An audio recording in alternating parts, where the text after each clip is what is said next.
Hi there! Welcome to my channel. Ang gagawin natin ngayon ay cooking show. Kaya nga nandito tayo sa aking kusina.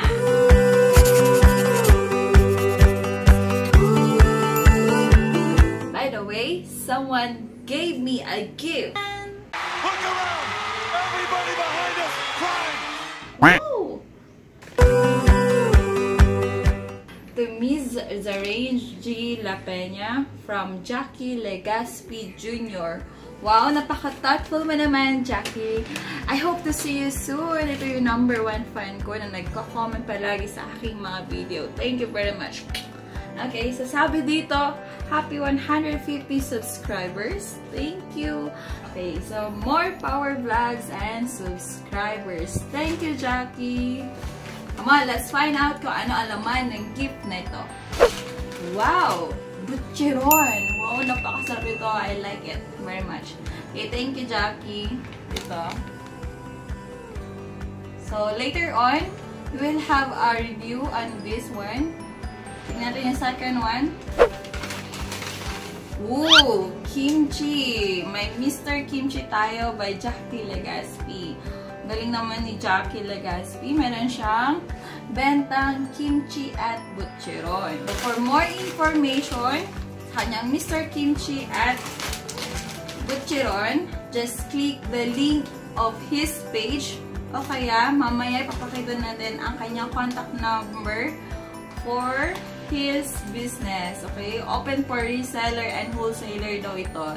Kimchi at butcheron. Okay? So, let's find out kung masarap nga ang kanyang kimchi. Tara, magluto tayo ng kimchi fried rice. Siyempre, sa paggawa ng kimchi fried rice, kailangan natin ng kawali. So, next naman ay kailangan natin ng apoy. Okay, so ang ingredients natin sa kimchi fried rice, kailangan natin ng mantika. So, maglagay tayo ng konti. So, ito ang mga ingredients natin.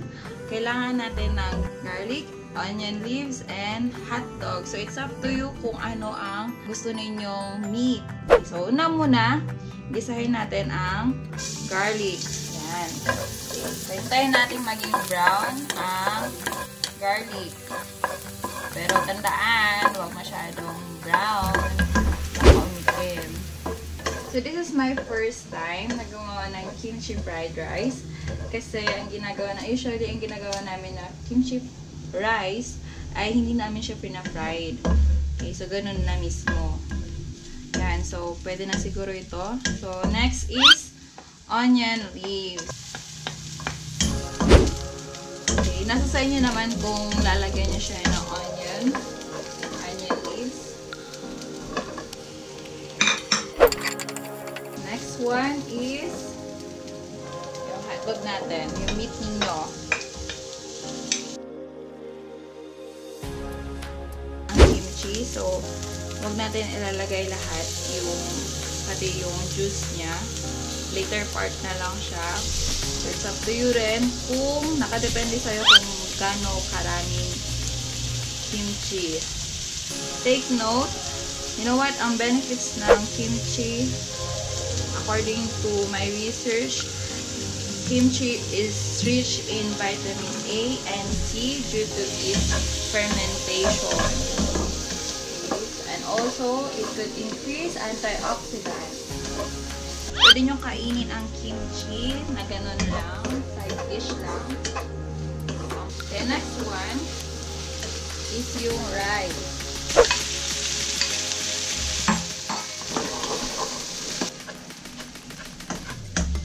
So, next one, yung sauce na niya. Lagyan na natin ng sauce. Yan. So, pwede na to. So, ang preparation lang natin is 3 to 5 minutes. Ganun lang kadali ang pagluto ng kimchi fried rice. Sarap haluan ang kimchi fried rice kung meron tayong sunny side up egg. So, yan na yung kimchi fried rice. Tcharan!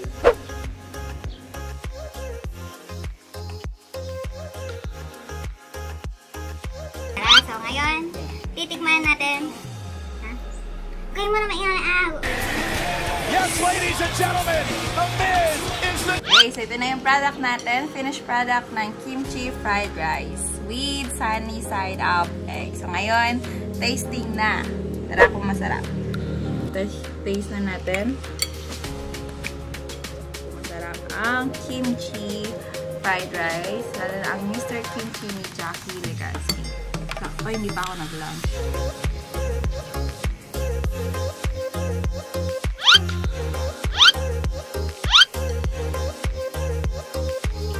Yan, masarap. Masarap nito. Super. Gusto pa mag-bake to. Nakalimutan ko may butcheron pala tayo. Ito. Okay. Tikman natin kung masarap din. Sealed siya. Ang ganda. And then, nakikita na ko sa logo niya. Ang cute. Siguro kamukha ni Jackie to. Pero, joke lang Jackie. Okay, saan ba galing ang butcheron? Ito ay galing sa bituka ng chicken. Okay, so tikman natin.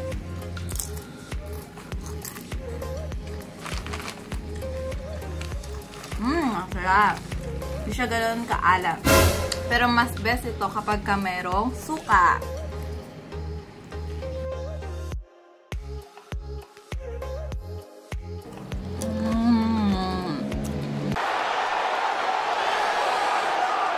Ang sarap.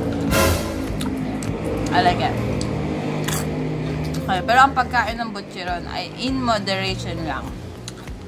Okay?